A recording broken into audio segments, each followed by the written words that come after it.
siyang grains.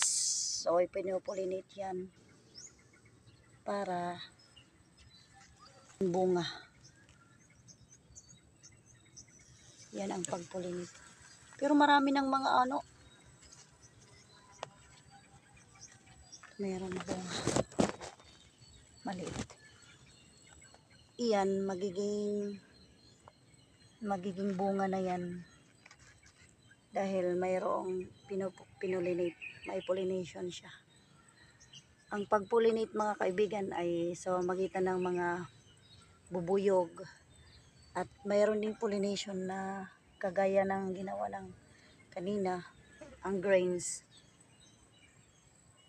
yung pollen grains.